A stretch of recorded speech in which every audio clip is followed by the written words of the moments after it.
What's up, everybody, and welcome back to the Glass Less Traveled. My name is Mike Verivi. I'm the founder of the Fox Valley Whiskey Society, and I have another fantastic review and tasting for you guys today. This time, we've got a Maker's Mark private selection from our friends at Malloy's Finest Wine and Liquor in Glen Ellyn, Lisle, and Naperville. Now, I wanted to review this one. I don't honestly know if there's any more on the shelf of batch one of this private selection from Malloy's, but I do know that tomorrow, December 9th, Denny Potter, master distiller at Maker's Mark, is going to be at Malloy's in Glen Ellyn, signing bottles, sampling Maker's Mark, and tasting the latest Maker's Mark private selection from Malloy's batch number 2, which I haven't tried yet, but I'm hoping Steve is going to send me a bottle so that I can do a review right here for you guys in the Fox Valley Whiskey Society. So this is batch 1 from Malloy's Finest Wine and Spirits. This is 4 seared French cuvee, 3 Maker's Mark 46, 1 roasted French mocha, and 2 toasted French spice. This comes in at 110.5 proof, and this was bottled September of 2020. So I'm going to reach down and grab my notes real quick so that I can review this bad boy. Now, this bottle, Steve was actually kind enough to send me 2 bottles of this. Now, this is about half full. I've got in this closet behind me, I've got about 200 bottles that I kind of cycle through. I don't drink bourbon every single night. I usually only drink bourbon maybe 3, sometimes 4 nights a week, and I don't really drink all that much anymore, trying to keep the weight off and trying to keep my liver healthy. So this is one of 2 bottles. There's a full bottle still back there. You can actually see right there. That's my Maker's Mark shelf right there. Above that, I've got Wild Turkey, and below that, I've just got all my glassware. This is one of 2 bottles. This is about half full. Absolutely fantastic. So I have actually sipped quite a bit of this. Poured this maybe about 5 minutes ago, 6 minutes ago. We're about 2.5 minutes into this video. The nose, I will tell you, oh, so good. Now, I don't know who is on this selection committee. I do know what the process is like, though, for picking these Maker's Mark barrels. I don't want to say it's super complicated. I won't go too much into it. My recommendation would be to go onto YouTube and find a live stream of a sampling of the Maker's Mark. Basically, what you do is you just kind of create your own stave profile with baked American, let's see here, baked American pure, seared French cuvee, Maker's Mark 36, roasted French mocha, toasted French spice. There's a new one. There's a new stave profile that I think they added to the list, or maybe it's a stave profile that they removed from the list. I can't remember which one. But this profile, very, very rich, very deep. The nose is absolutely fantastic. Now that oak obviously is going to come through the most. So I'm just going to make my notes here. Nose, palate, finish.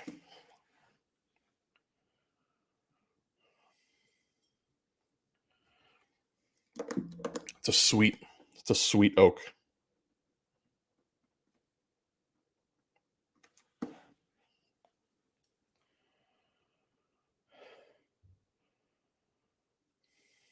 Some chocolate notes in there. Honey, vanilla. So I'm going to say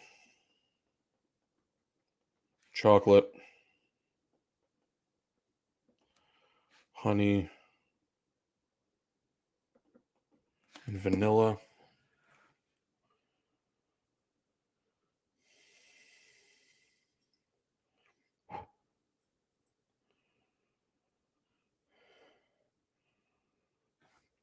Some bit of toasted nutmeg. It's going for the taste.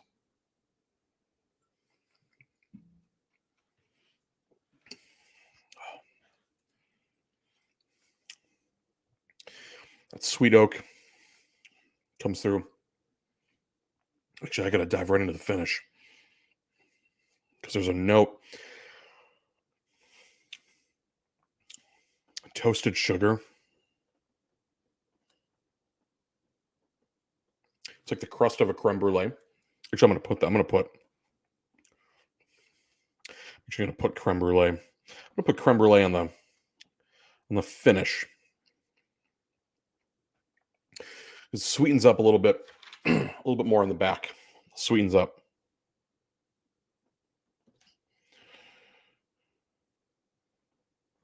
Creme brulee.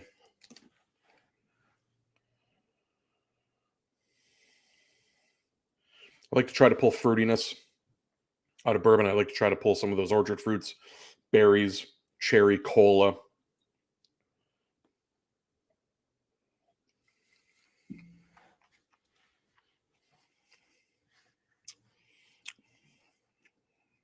But I don't want to try to convince myself that they're there. If they're there, perfect. If not,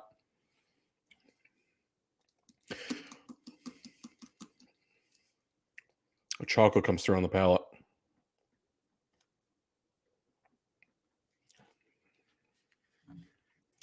More of that honey comes through that was on the nose. The nutmeg, the cinnamon, the vanilla. So like that baking spice. Baking spice is a very, very common thing to pull out and to find in bourbon. And that just comes from the wood, from the aging.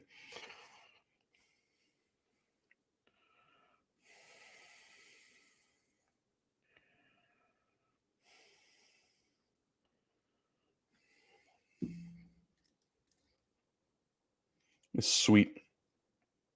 I think it's sweet cinnamon sugar.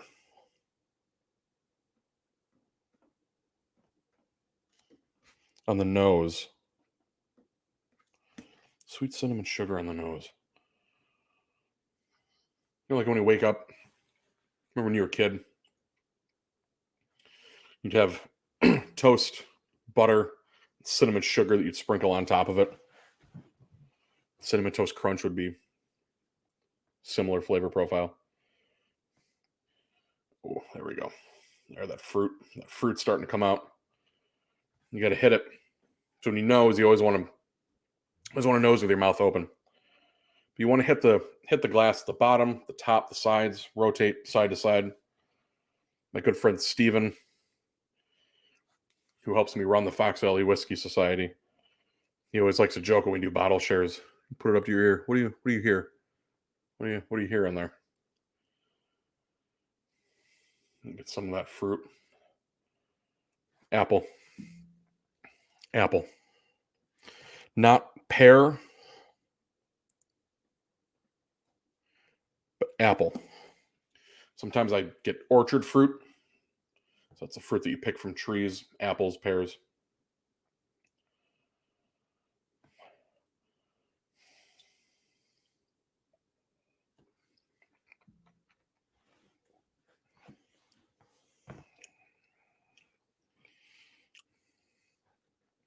For me on this one, ooh.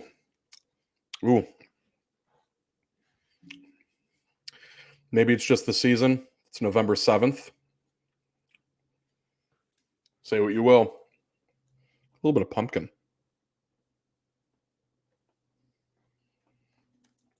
I don't think I recently had pumpkin. But that's that cinnamon nutmeg. That's that like kind of like Thanksgiving-y, Christmassy holiday time kind of spice, nutmeg, cinnamon, clove, things like that.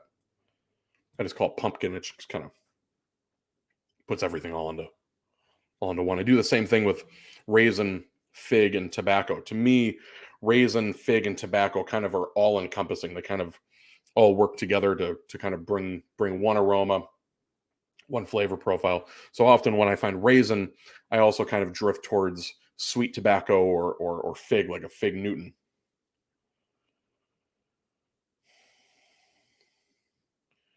It's like a maple syrup that I'm getting out of this, like a mapleness, like a real thin maple syrup, not a not a fake corn syrupy Aunt Jemima maple syrup, but like a real, like almost like a thin, straight out of the tree maple syrup.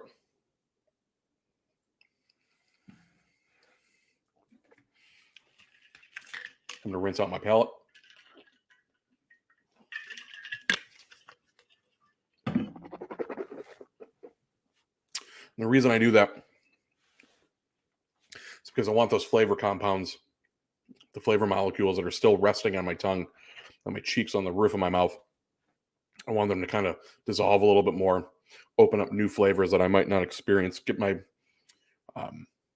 some water introduced onto my palate, so it's not just all saliva that's breaking down the flavor compounds in this bourbon.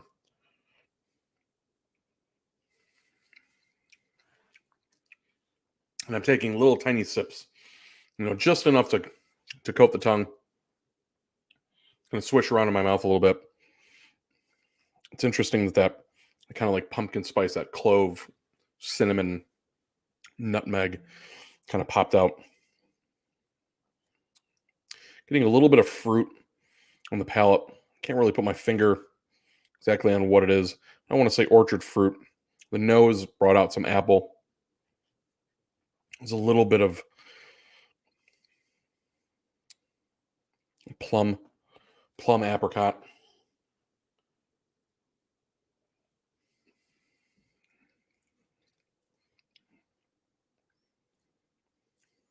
Plum. Deep dried plum. Finish is really great on this. Oftentimes you'll see that people will say that the finish really makes the bourbon. I find that for me, I often sit there and I nose the bourbon more than I analyze the taste. I just love the smell of it. So for me, a good nose is really what's going to help transfer and kind of collate over into the palate and into the finish. Generally, I find that if the bourbon has a really great nose, I'm pulling all these flavors, all these different aromas out of it, they'll tend to carry over to the palate and the finish. And this, a lot of it does. The chocolate, the honey, the baking spice, that sweet cinnamon sugar, that cinnamon toast crunch. The finish for me is that toasted sugar. It's creme brulee. It's opening up a little bit. Do get a little bit more of that plum that's coming through.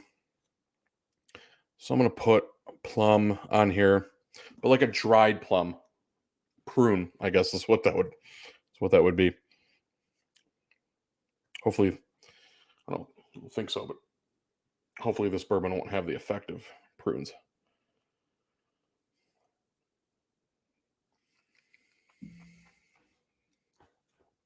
The chocolate note and the honey, really interesting. There's a little bit of pepper in there, a very faint pepperiness.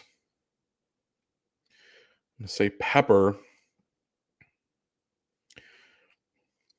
I think a white pepper, though. So for me, one of the questions that I get when I say white pepper and black pepper is a little bit more like needles dancing on your tongue. White pepper to me is just, it kind of coats everything. And it's just it's almost like static on your tongue.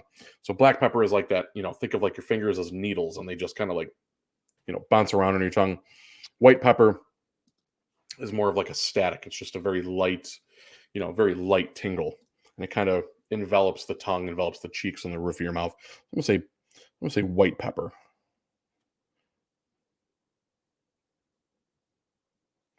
Now, as I drop my pen. So this is batch one. Malloy's Finest Wine and Spirits, Glen Ellyn, Lisle, Naperville. Pardon me. Malloy's is kind of very near and dear, kind of very near and dear to me. It was a store that I would stop at occasionally if I was in Glen Ellyn. My family, my mom, my dad, my grandparents grew up in Wheaton, right on Herrick Road in Wheaton, actually. And Malloy's has been around since the late 1950s, early 1960s, and right there on Roosevelt Road, and it's kind of become a staple. It's almost a destination in Glen Ellyn.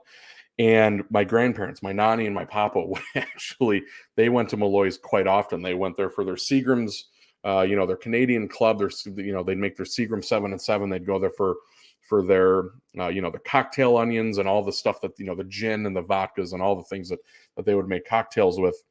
So my family kind of, has a history with Malloy's. When Steve Malloy, who's now, taken the reins on the business, had approached us and said, we'd love to partner with you and the Fox Valley Whiskey Society on some projects. Immediately, I jumped at the opportunity. And the first one that we did was a barrel craft spirits, which I have in my closet back here, that we did with Wheaton Whiskey Club. Absolutely fantastic whiskey, predominantly 14-year Kentucky, Indiana bourbon, so MGP, and then followed by 16 and 18-year Kentucky bourbon, but some younger stuff mixed in there as well. Absolutely fantastic project. Really, really one that I'm super, super excited about. We do have some more stuff coming up with Malloy's in the future, including Driftless Glen, which by the time this video airs will probably be available. Also, Tattersall Distilling, which by the time this video airs, we will actually be sampling. This video airs, I believe, December 8th. December 9th, we will be doing a live sampling of our Tattersall barrel pick with 10 of our Patreon members. December 9th is also the day that Denny Potter is going to be at Malloy's in Glen Ellyn to sample the latest of the Malloy's Maker's Mark Private Selection Batch 2, as well as sampling some of the other products. He'll be signing bottles, so definitely try to make it out to Malloy's for that, right on Glen Ellyn Road. You can't miss it. The sign is very noticeable from Roosevelt Road. So that's my review of this Maker's Mark Batch 1 Private Selection from Malloy's Finest Wine and Spirits. I'm going to continue on with this one. I'm going to keep going with this one. I'm going to let it open up a little bit more. Super, super excited for Batch 2. So you guys, thank you so much for joining me for this review.